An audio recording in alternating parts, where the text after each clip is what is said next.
સમાજ માટે નહીં, દરેક સમાજ માટે વાપરવા તૈયાર છો।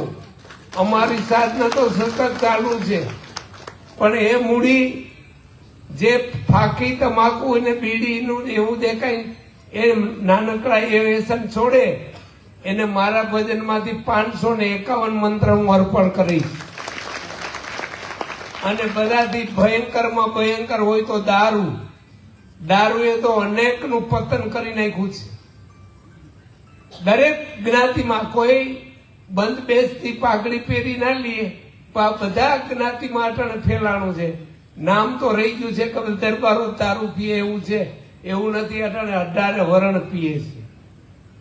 પણ રાજપૂતોને વધારે કહેવાનું થાય છે એનું કારણ એક જ, એટલો ભયંકર દર્દમાં કેવડી બધી પૈસાની નુકસાની, સામાજિક નુકસાની, વ્યવહારિક મુસીબતો આવતી હોય એમાં નુકસાની, શારીરિક શરીરની નુકસાની, પૈસાની નુકસાની, આ બધી નુકસાનીઓ ભેરી કરતા કરતા છેલ્લે બચી તો શકતા નથી। ડોક્ટરે એને બચાવી શકતા નથી। જેનું લીવર ખલાસ થઈ જાય અને લીવરમાંથી બાંધ્યા પછી પાણી ભરાવા લાગે શરીરમાં, પછી ડોક્ટર પણ કોઈ બચાવી શકતો નથી। નાના બાળકો હોય બિચારા। એટલે હું ખાસ તો એ કહેવા માંગુ છું બહેનો માટે કે મારી માવડીઓ બહેનો કેટલી બિચારી દુખી છે ઘણી, જે ને આવીને આંસુડા પાડતા હોય અને રોતા હોય તે આપનું હૃદય દ્રવી જાય। ઓહો, એટલી હદે કે નાની ઉંમર હોય, ભયંકર આ વ્યસનમાં ફસાણા હોય, ખાઈ પીએ નહીં અને બહારથી ઘરે નબળાઈ હોય, માંડ પોતાનું પૂરું કરતા હોય અને એ દારૂડિયા 5-7-10 જણાને ઘેરે લઈ જાય અને બૈરાને કે આ બનાવો ને આ રાંધો ને આ રાંધો। ઘરમાં એવી વસ્તુ કઈ હોય નહીં, બાઈ બિચારી લેવા ક્યાં જાય? એટલે એને ઢોર માર ખાવાનો, ઢોર માર સહન કરવાનો અને દ્રષ્ટિ એના બચ્ચામાં છે રાખવાની। 4 દિવાલ વચ્ચે રહેનારી બાઈ આજે આપણા સમાજના વખાણ કરવા એવી વાત નથી। આજ આદિ અનાદિથી રાજપૂતાણી જે સહન કરી શકે એ કોઈની તાકાત નથી। રાજપૂતાણીએ એટલું બધું સહન કર્યું છે 4 દિવાલની વચ્ચે રહીને। આજે ઢોર માર મારે તો એ ઢોર માર ખાય, ન તો ભાગી જવાય, ન તો છૂટાછેડા થાય, ન લખાણ થાય, કાંઈ થાય, ન માવતર રેવાય, ન સાસરે રેવાય। બે વચ્ચેથી અને 4 દિવાલ વચારે એ બેનો જુરીને બિચારી મરે અને કેટલું એના હાથમાં ને દુઃખ। નાના પહોળા છોકરા બિચારા હેરાન થતા હોય તો ભાઈઓ આપ કાંઈ એ વિચારતા નથી। આપ દારૂ એ કેટલા સમાજનું પતન કર્યું છે, કેટલા વીઘા જમીનો દિન પ્રતિદિન આજે આપણા સમાજની અંદર જમીનના વીઘા ઘટતા જાય છે, વસ્તી વધતી જાય છે। એટલે આજે આપણા સમાજને બહુ મુસીબત વાળું છે। એમાંય આ ભેરું જો આ વ્યસન હોય તો વ્યસન આપણું સત્યાનાશ કાઢી નાખે।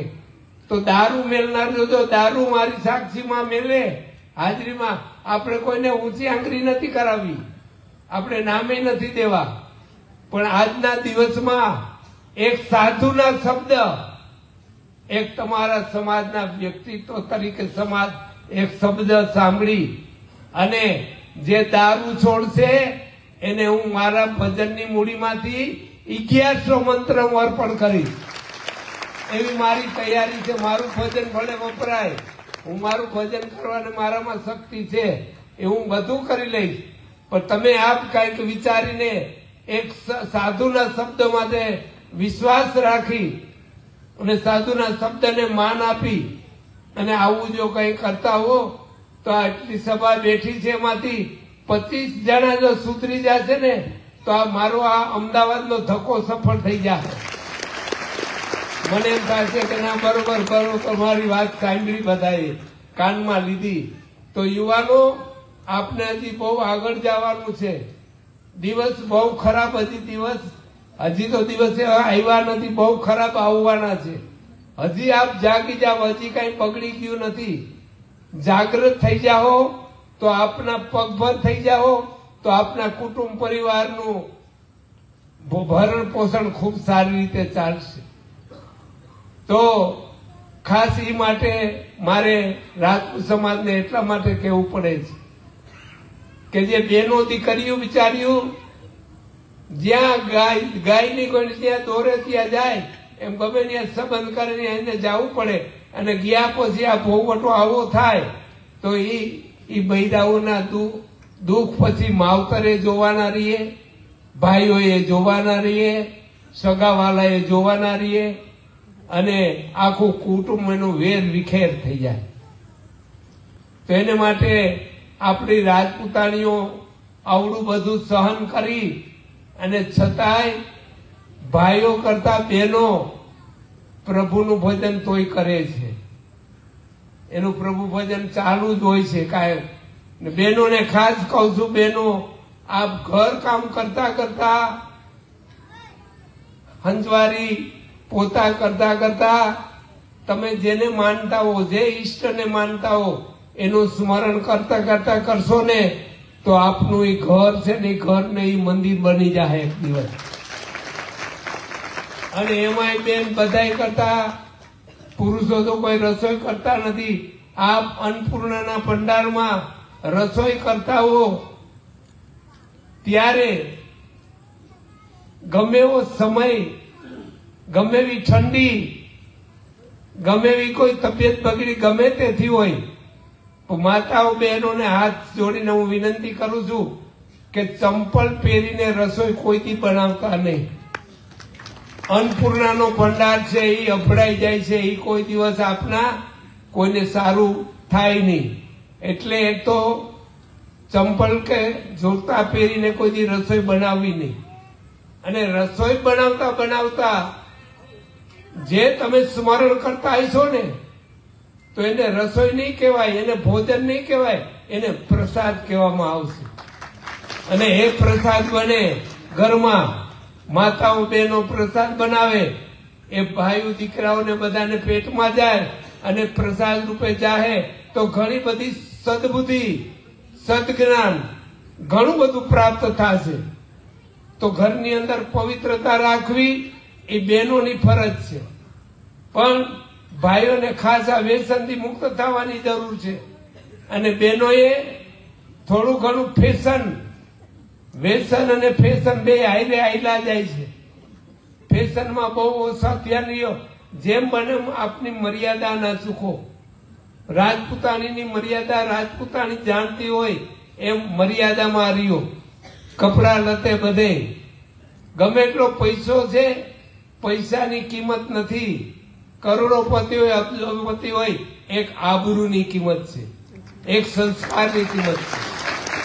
આપણા સમાજે 4 વસ્તુને ખાસ પકડી રાખવાની જરૂર છે.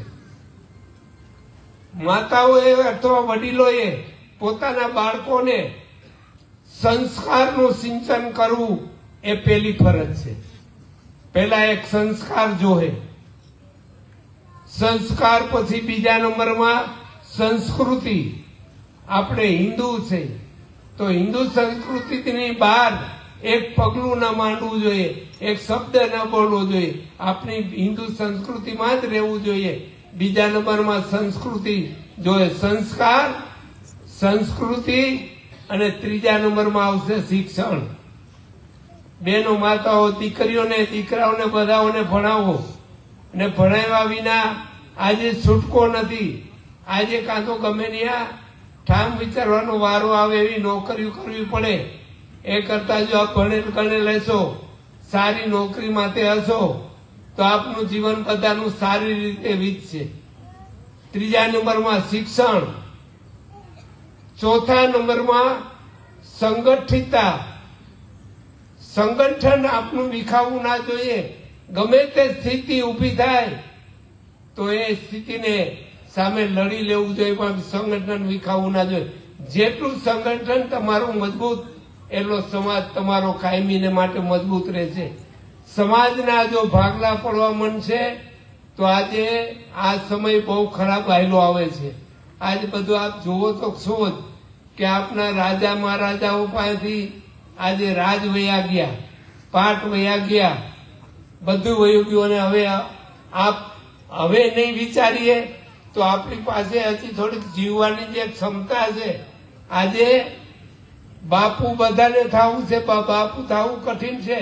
તો બાપુ થવા માટે એવું સંસ્કાર જો હે, સંસ્કૃતિ જો હે, વિદ્યાભ્યાસ જો હે અને સંગઠિતતા જો હે. આજે બીજી જ્ઞાતિને થવું પડે, બાપુ થવું હોય તો સાધુ થવું પડે તો કોઈ બાપુ કહે. અને આપને જન્મજાત જન્મમાં ત્યાંથી બાપુ છીએ આપણે. તો બાપની ફરજ શું છે? બાપે કેવી રીતે રહેવું જોઈએ પ્રજા સામે એ વિચારી. એક આખી સોસાયટી હોય એની અંદર એક રાજપૂતનો દીકરો રહેતો હોય તો આખી સોસાયટી શાંતિથી હોતી હોય.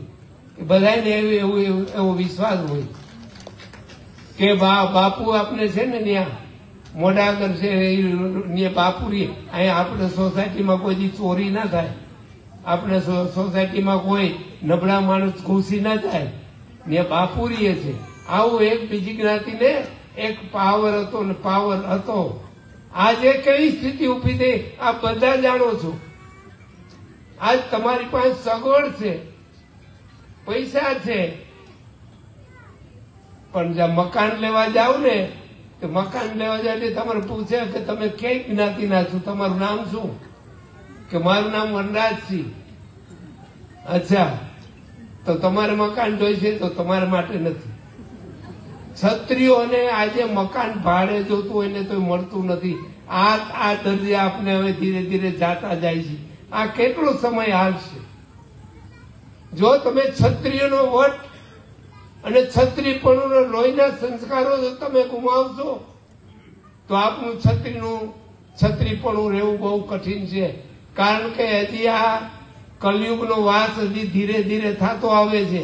હવે કલયુગમાં આપણે પ્રવેશ્યા છીએ તો હવે જાગૃતતા નહીં આવે, સંગઠિતતા નહીં થાય, એકબીજાને સમજાશે નહીં, એકબીજાને વેરભાવ છૂટશે નહીં, એકબીજાને આ વ્યસનથી મુક્ત નહીં થાય તો સમાજને જીવવું બહુ કઠિન થઈ પડશે.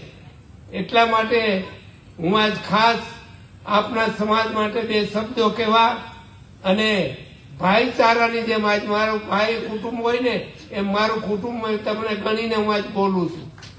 તો તમે એ વિચારીને કઈ શબ્દમાં થોડુંક ધ્યાન આપજો. માતાઓને હોતે વિનંતી કરું છું, આપ પણ આપણા બાળક પેટમાં હોય ને ત્યાંથી ને સંસ્કારનું સિંચન કરજો. આજ બાળક પેટમાં હોય ને 5 મહિનાનું બાળક થાય ને ત્યારે જીવ સંચરે છે. એ જીવ આવી ગયા પછી આજે રામાયણ, મહાભારત, દેવી ભાગવત, શિવ પુરાણ ગમે પુસ્તકનું વાંચન કરે બેન.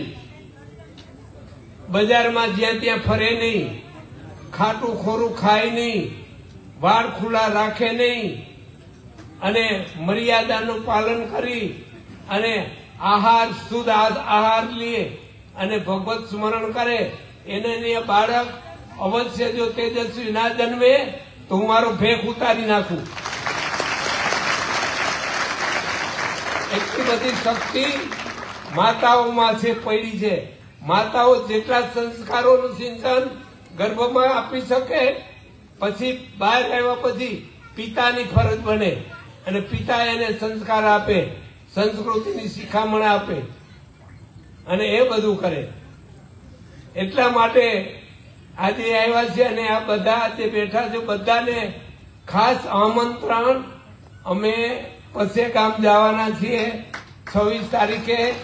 તેથી અમને આમંત્રણ દેવા આવેલા ત્યાંથી ભાવનગરથી વાસુદેવસિંહ, ધર્મેન્દ્રસિંહ, બીજા બધા નવયુવાનો બધા આમંત્રણ દેવા આવ્યા. પેલા તો મેં ના પાડી કે હું ક્યાંય મોટા ફંક્શનમાં જાતો નથી, પણ ખૂબ અતિ વિનંતી કરી અને આ મુરલીધર દાદાની જે વાત જાણી અને બધું ઓલું થયું એટલે પછી મનમાં એમ થયું બહુ આ ભાવના છે કીએ છે તો